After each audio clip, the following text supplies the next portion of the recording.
Salut la famille, j'espère que vous allez toutes et tous très bien. Bon, aujourd'hui on se retrouve pour une nouvelle présentation de voiture en compagnie de Jonathan. Salut. Donc une Seat Leon Cupra. Donc elle a combien de chevaux la Seat? 290.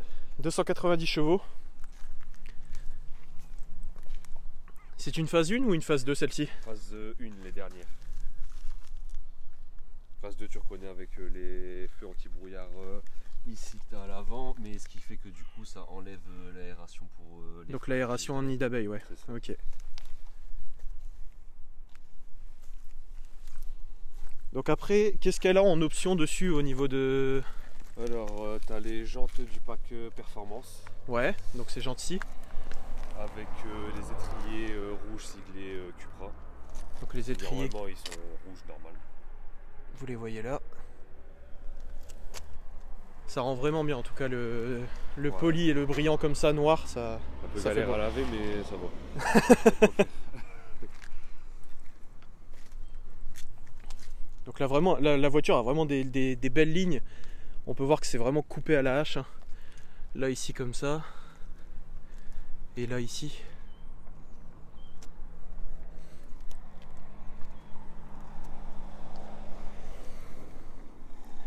Les deux sorties de peau. Assez discrète. Ouais, très discrète. La voiture est super discrète, mais franchement, quand on met le pied dedans, je pense que ça peut surprendre beaucoup de personnes. Oh mon Dieu, ouais, t'inquiète pas. Donc le logo avec la puissance de la voiture.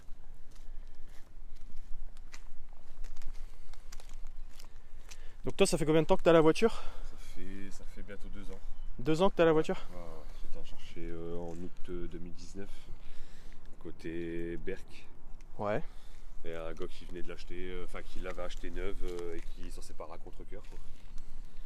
Normal. Il n'y avait plus assez de place à l'intérieur, des enfants en plus, donc il devait la vendre absolument. Il a eu un petit peu mal à me la lâcher. Et t'avais quoi comme voiture avant ça?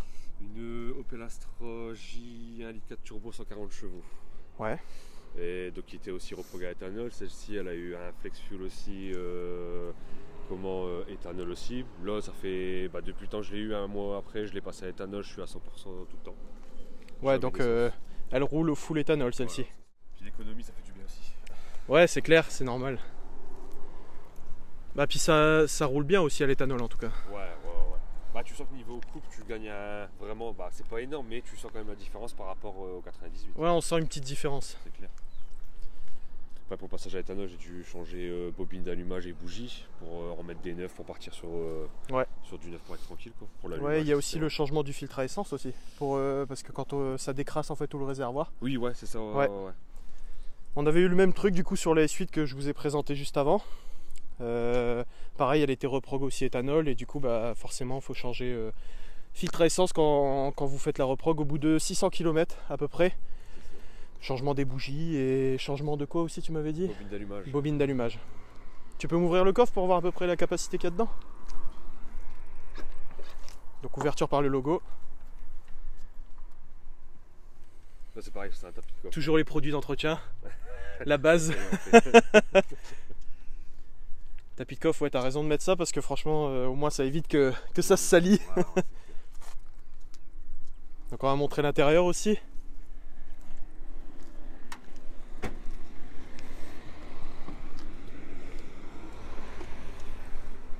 Donc là ici les petits rappels blancs en tissu. Cuir. C'est en cuir c'est ça? Ouais. En cuir alors. C'est exactement la même matière que tu as sur les sièges. Ouais, ok, donc juste ici. Hop. Donc là en fait vous avez du semi-cuir et semi-alcantara. Le volant avec un méplat dessus.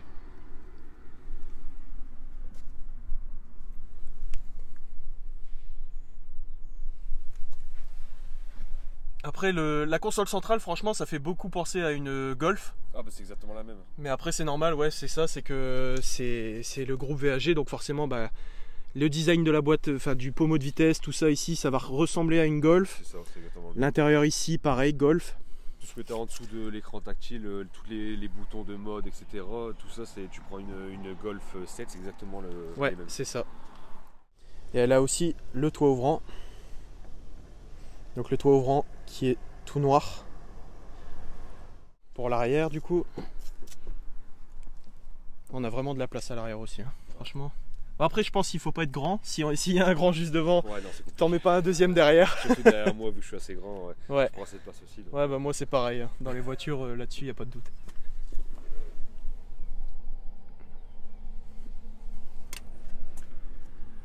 Tu peux m'ouvrir le capot moteur du coup? Pour voir le cœur de la bête toujours. Les jantes sont vraiment belles en tout cas dessus. Hein. C'est des jantes en 19.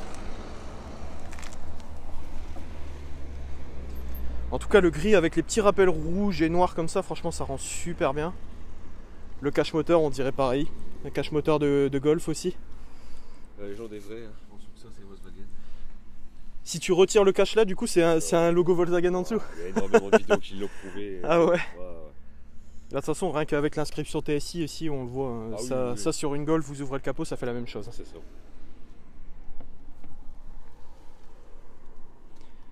Et du coup, le moteur dedans, c'est un 2 litres TSI. 2 litres TSI, c'est un 4 cylindres 4 cylindres, 290 chevaux et 350 Nm de couple. 350 Nm de couple. C'est ça. Après, par exemple, donc comme lui, par exemple, il a fait une reprog éthanol. La reprog éthanol, des fois vous pouvez aussi faire un stage 1 dessus et le stage 1 du coup tu peux tirer en étant safe, tu peux tirer 350 chevaux, c'est ça? Ouais, c'est ça.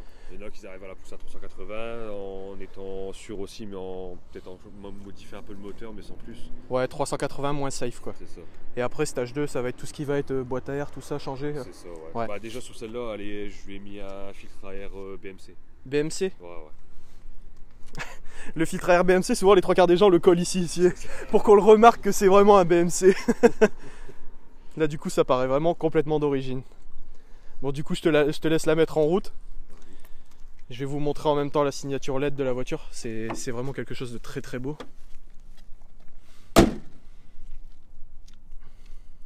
D'ailleurs à la fin de la vidéo je vous mettrai le Instagram de Jonathan. Et vous pourrez aller retrouver du coup les photos de sa voiture dessus. Dont une qui est vachement belle, en noir avec justement juste les feux LED allumés comme ça. Et ça rend vraiment vraiment bien. Elle paraît douce comme ça. C'est pas la même chose sur la route je pense.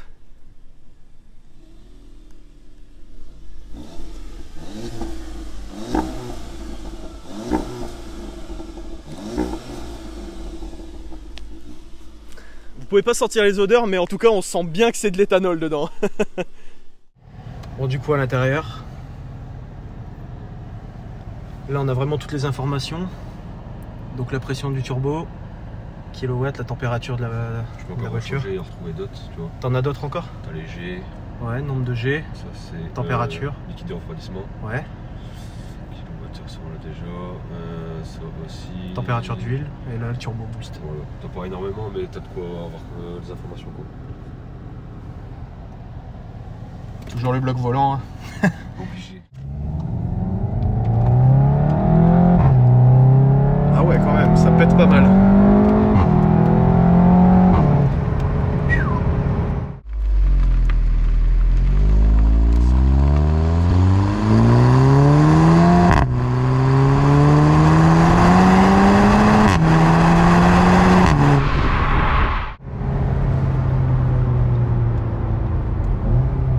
La température d'huile elle monte direct. Hein. Ah ouais bah là. Ça c'est incroyable. Bon, on va stagner au bout d'un moment. Oh là là là là.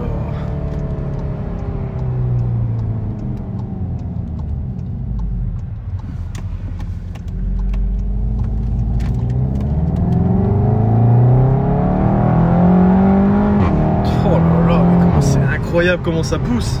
Ah c'est bien coupé. Ah ouais, mais c'est un truc de fou.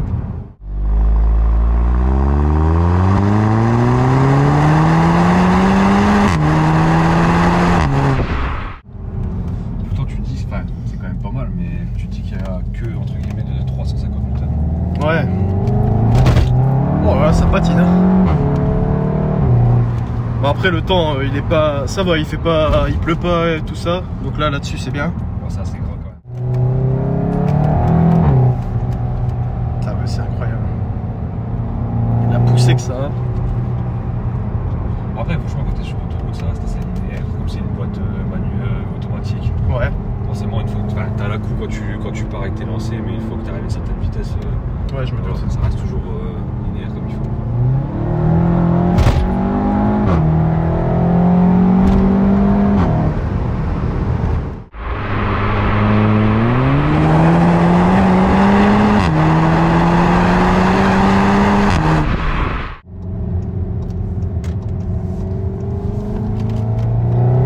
Vieille tête projetée en arrière.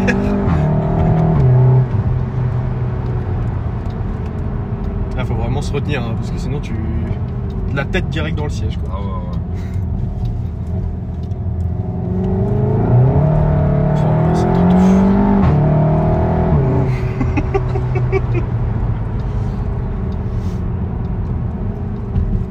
Ah, ce qui est impressionnant, ce que je te disais, c'est la déflagration au passage de vitesse. Ouais, bah ça c'est la boîte DSG, hein, ouais, la boîte DSG, c'est un truc de fou. Et du coup, toi, tu l'as déjà poussé jusqu'à combien la voiture?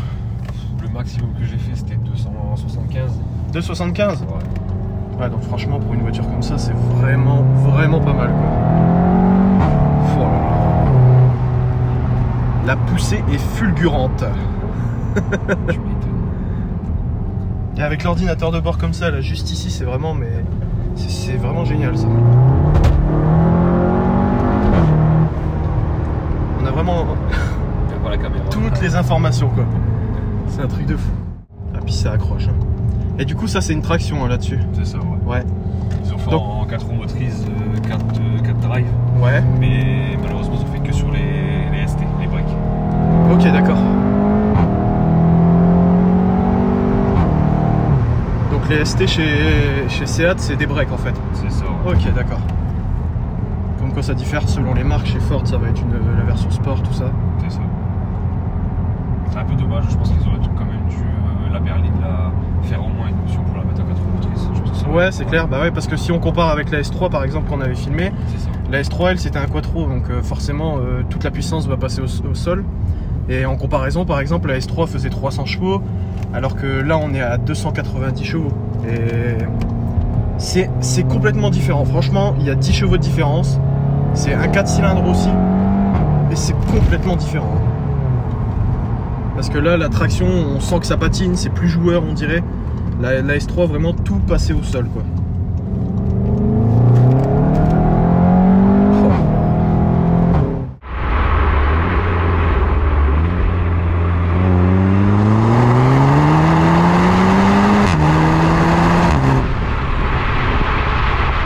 Et c'est dur, c'est bien. Donc là, tu es en mode Cupra, hein, c'est ça? C'est ça, ouais. À 4 modes. Confort, sport, Cupra et l'individual.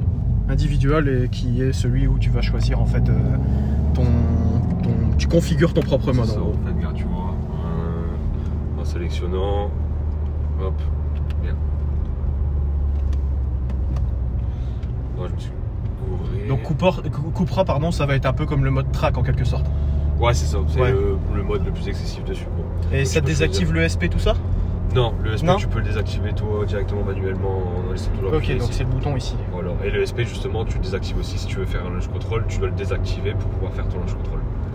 T'as l'option launch control aussi dessus. Ouais, comment ça marche du coup le launch control sur cette voiture?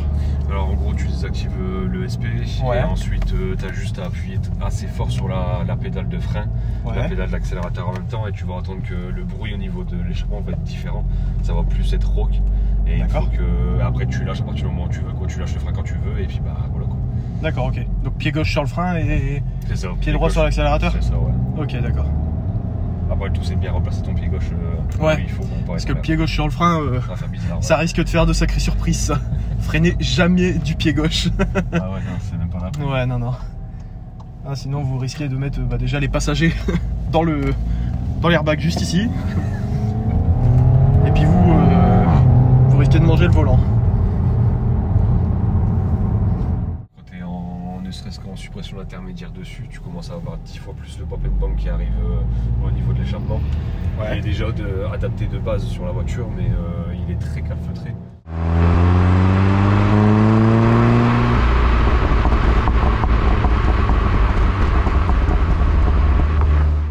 Toi, faut dire que la tienne elle est full origine. Hein. À part ça, franchement, à part la reprog du coup flex fuel, la chaîne est complètement d'origine. Donc il n'y a pas de ligne d'échappement, pas de reprog moteur.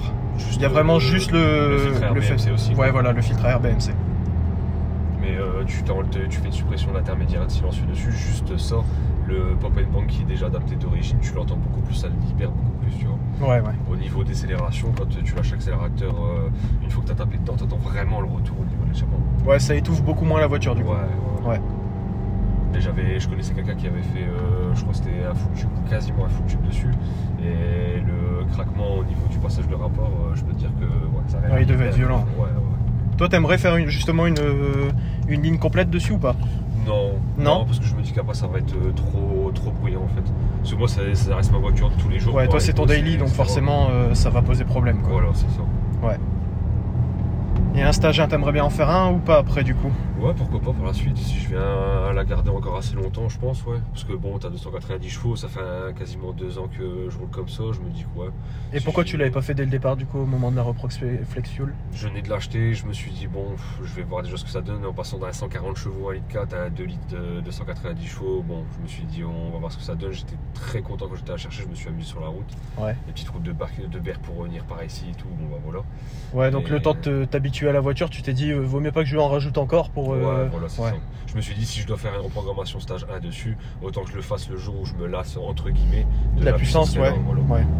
Bah, puis du coup, comme on disait, c'est un passage de 290 chevaux quand même à 350 avec rien qu'à stage 1. Donc ce qui est énorme, le gain 60 chevaux c'est quand même énorme là-dessus. De toute façon les 2 litres du groupe VAG, les 3 quarts ils prennent vraiment bien au niveau de la puissance quand tu fais un stage 1, un stage 2. Ouais. Déjà stage 1 t'as rien à changer au niveau moteur donc c'est déjà pas mal. Par rapport à d'autres marques sportives où t'es quand même obligé de changer quelques pièces pour pouvoir faire un stage 1. Ouais, puis gagner 20-30 chevaux. Éviter d'abîmer le moteur, tout ça, ouais, forcément. Ça, ouais. C'est un truc de malade.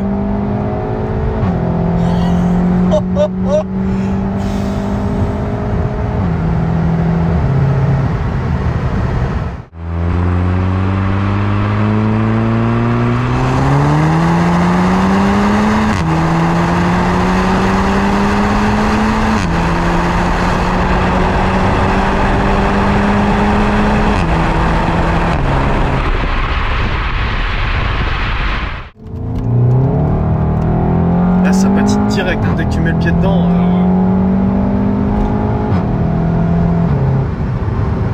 Oh là là là là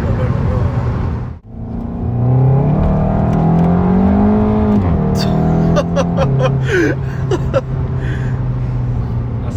c'est limite un peu dangereux hein, quand non mais c'est fou, c'est que la voiture elle vraiment elle est à bout. Tu te bats un peu avec. Ah ouais, c'est incroyable. Faut vraiment la dompter quoi, c'est.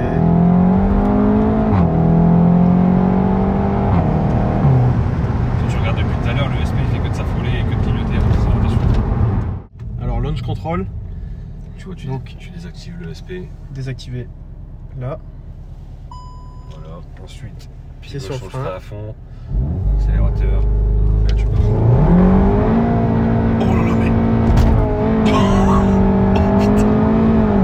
Ça sent le pneu cramé là tu vois. Oh là là ouais putain c'est un truc de fou. Je vous jure, je suis obligé de contracter les abdos pour éviter de me bouger de partout. C'est un truc de malade.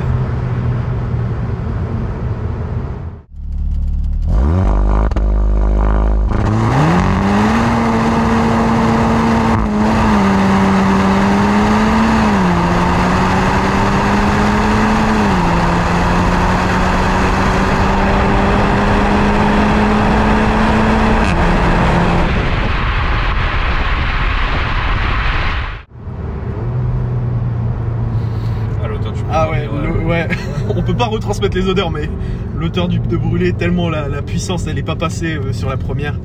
Je pense que le bitume là-bas il doit être sec. T'as refait le macadam de toute façon là, c'est bon. Oh là là là. Et les déflagrations, au passage de rapport, c'est un truc de malade. Et du coup, pour parler un peu plus du pack qu'on parlait tout à l'heure, donc sur la Cupra, il y a le pack performance qui se rajoute en plus. Donc le pack performance, ça comprend les jantes que tu as toi, c'est ça? C'est ça. Et ensuite, t'as quoi encore? Et ensuite, t'as les petites Alors des ailettes qui se mettent au niveau du béquet, c'est ça? Ouais, au niveau du pare-brise arrière, le long du pare-brise quoi. De chaque côté, souvent c'est noir à laquer. Et en plus de ça, tu as la petite lame à l'extérieur bas de caisse. Qui fait le bas de caisse, ouais. Avec une finition enfin vers l'arrière, ça finit plus noir que la couleur carrosserie tout le long. D'accord, ok. Et après le deuxième pack que tu me parlais, c'était le pack Sub 8. Sub 8, ouais. Donc celui-là, je te disais, ça comprend les freins Brembo. Ouais. Avec les étriers Cyclibem Brembo aussi. Et il y avait encore autre chose. Alors, par contre, te dire quoi, je sais plus du tout. Est-ce que tu as des packs chez Cupra par exemple qui te rajoutent le béquet qui va être un peu différent ou un bas de l'avant du pare-choc, une lame en plus, un diffuseur peut-être? Ah non. Non, le seul truc qui pourrait différencier, en fait n'importe quel Cupra en 5F, donc comme celle-là, les phases 1 elles se ressemblent toutes sauf qu'ils avaient fait le moteur en 265 chevaux. D'accord. Celui-ci par contre c'était une Leon normale, t'avais pas l'aileron à l'arrière, t'avais pas les jantes etc. Enfin, je veux dire, elle se différenciait beaucoup moins, c'était une Leon normale, mais avec les deux sorties d'échappement marquées Cupra à l'arrière. D'accord. Et c'est à partir de la 280 qu'ils ont fait l'aileron, etc., qui était en plus. Ouais. Et la seule qui est plus qu'on distingue beaucoup mieux, c'est la Cupra R. Ouais. Les Leon Cupra R en 5F, donc ces modèles-là, t'as à l'arrière les ailes qui sont un peu plus élargies. T'as le logo qui est différent, bronzé, les jantes c'est des jantes spécifiques aussi. Et le moteur ça reste le même, mais il est poussé à 310 chevaux. 310 chevaux, d'accord. 310 chevaux et un peu plus de coups, je crois que ça doit être 380 Newton, un truc comme ça. Ouais. Et en édition limitée. En édition limitée, ok. Ouais. Si je dis pas de bêtises, je crois qu'ils ont fait 799 exemplaires, ou 899, un truc comme ça. Ouais. Et c'est assez rare à trouver parce que les exemplaires limités, donc C'est pour ça que je te demandais justement s'ils avaient fait un pack qui comprend par exemple un béquet plus long ou des trucs comme ça, pour savoir s'il y avait quelque chose vraiment d'assez insolent quoi, aussi au niveau de ces... Ah, vraiment la plus insolente, la plus insolente. La R avec le pack qu'ils ont fait, les ailes élargies, les sortes de petites entrées d'air au niveau de l'aile arrière, et puis même au niveau de la calandre, etc. C'est complètement différent. D'accord, ok. Et le fameux logo Seat en couleur cuivre. Ouais. Et même les jantes, ils ont fait un mélange de noir brillant comme moi j'ai avec du cuivre aussi, et c'est un dessin différent de celle-là. Ouais, d'ailleurs c'est ça qui est bizarre, c'est que c'est pas sur toutes les Cupra, mais il y a certaines Cupra où par exemple le logo qui se trouve ici ou sur la calandre, il va changer, ça va vraiment être le logo Cupra. C'est ça. Donc pourquoi en fait sur celle-là par exemple ça liait pas? Bah, en fait le logo Cupra que tu me dis c'est une sorte de forme tribale. Ouais, c'est ça. En fait ce logo là ils l'ont fait mais dans les dernières phases. En fait si tu veux c'est le nouveau logo Cupra. Maintenant Cupra c'est un peu comme DS chez Citroën. DS ils ont fait des concessions automobiles à part pour DS. Malgré que ça reste du Citroën. Malgré que ça reste du groupe Citroën. Voilà. Et maintenant le Cupra ce sera pareil, ce sera une marque à part. Ils vont continuer à faire la Leon etc. Mais s'ils sortent une Leon Cupra ce sera que sur le nom Cupra Leon. Ok, d'accord. Plus Seat directement. Ouais, c'est ce que j'ai vu avec le 4x4. Le Formentor. Et t'as le ATK aussi. Le ATK, voilà, le ATK, il y avait je vous mettrai une photo, il y avait une édition justement noire avec plein de rappels bronze dessus, qui était sorti il n'y a pas longtemps justement. Et ouais, il est très très beau, et il est vraiment très insolent aussi. Le noir avec les rappels bronze, c'est vraiment quelque chose de très violent. Ah ouais. Bon du coup la famille, comme d'habitude, si vous avez kiffé la vidéo, je vous laisse lâcher votre plus gros pouce bleu. Je vous laisse aussi vous abonner et partager à vos amis si vous kiffez le concept de la chaîne. Je vous mettrai le Insta de Joe et je vous mettrai aussi mon Insta et mon Snap comme d'habitude. Toujours mon petit mail si vous voulez me contacter pour venir présenter vos voitures. Là je vous avais promis du lourd, cette Cupra là, croyez-moi, c'était vraiment du lourd. Bon allez, on se retrouve pour une prochaine vidéo et je vous laisse avec le son de la voiture à la fin de la vidéo. Allez, salut. Salut.